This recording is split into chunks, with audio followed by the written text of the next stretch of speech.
It is 6:49 here this Monday morning. Back here, I'm News 8's Brennan Summers with your Smart Start. Israel and the U.S. launched a new wave of attacks overnight in Iran. Tehran hit back with missiles aimed at Israel and its neighbors in the Gulf. Meantime, President Trump will speak at a news conference later this afternoon.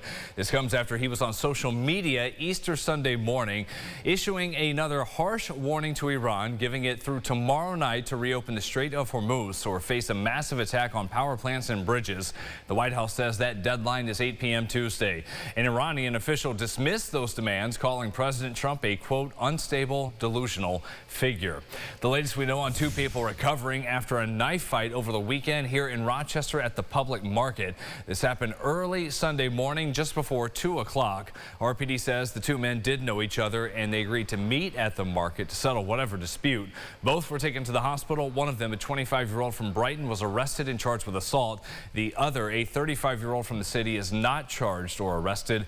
Both have been released from the hospital.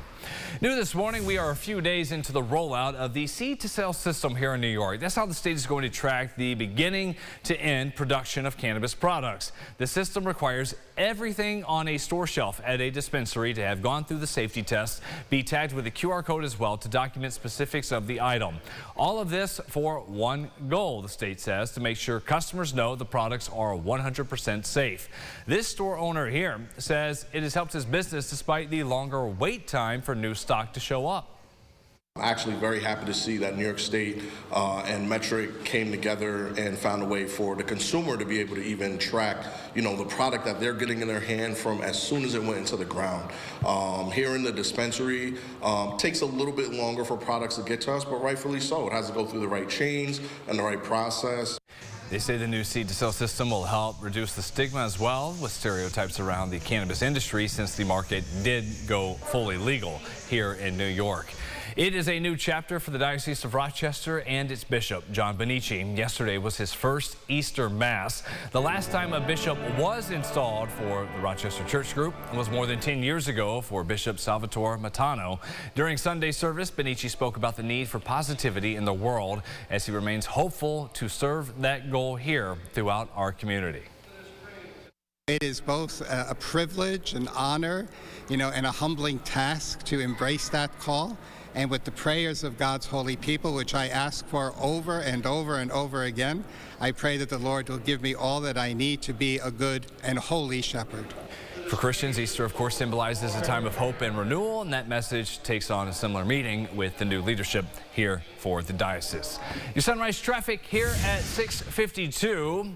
Getting a little bit of sunrise and light there from our west side of our Greater Rock Sky Eye. See some birds flying, a couple of flakes here and there. We got more snow on the way. We will have that part of your forecast in just a little bit, but no heavy backups if you're about to drive and get everyone to school after spring break.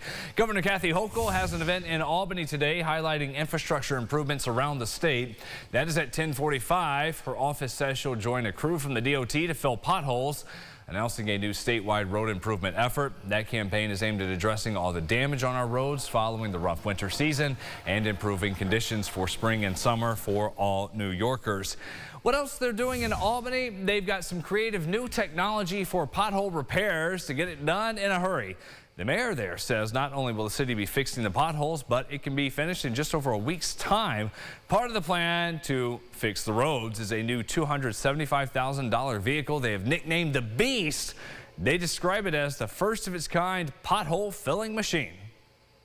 It's all in one. It's a one tool that will take everything's there. You don't have to bring 4 and 5 vehicles and have extra equipment on site. We can move quicker.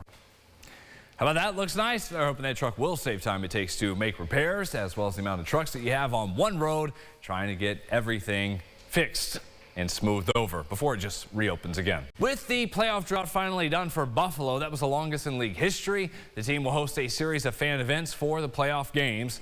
For every game at home, the team will have a Saberhood block party outside KeyBank. Canalside is going to have some watch parties for fans without tickets, with more planned for the away games. They'll have rally towels in the seats with special designs as soon as you show up at the arena for the home portion of the series. If you want to support the Sabres from your house, the team says Let's Go Buffalo yard signs. Look around to pick those up in the coming weeks. Coming up today, the 4-person crew on Artemis 2 will curl around the far side of the moon for that several-hour lunar flyby. The crew will be taking pictures, teams of 2. At one point, Mission Control will lose communication with the crew for about 40 minutes. And yes, they're not landing, but they're going further than anyone's ever been from the Earth's surface. Beating the previous one of Apollo 13. Yeah. Yep. So pretty cool to see that there. And I love the quote of saying, look, we're on a spaceship, but we are looking at you on your spaceship called Earth. Yes, and we're all flying through it, and we can see you from right there. Can't wait to see the pictures. Final forecast, what you got? We're cold out there, temperatures in the 30s, just low 40s for you this afternoon. And then, yes, snow definitely making the headlines for you tomorrow. Definitely want to join us in the morning tomorrow to be covering that snow, how intense it is, if it's impacting travel conditions. And then there's that little warm up that we've got going into the end of next week. So well into the 60s, maybe even 70 for a couple of days next week. So yes, we have the unpleasant Tuesday for you, but better conditions ahead. That Wednesday just stands out with the sunny and Looks the 0% nice, there. The podcast is where you can find us 9 to 9:30 weekday mornings on the Rochester First streaming app. It is called Second Cup of Sunrise.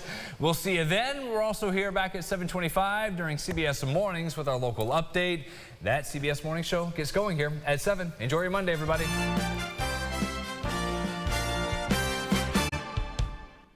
Get the Rochester First streaming app today for everything you love from News 8 On Demand, plus exclusive shows you won't see anywhere else. Search ROC and download for free on Roku, Amazon Fire, and Apple TV.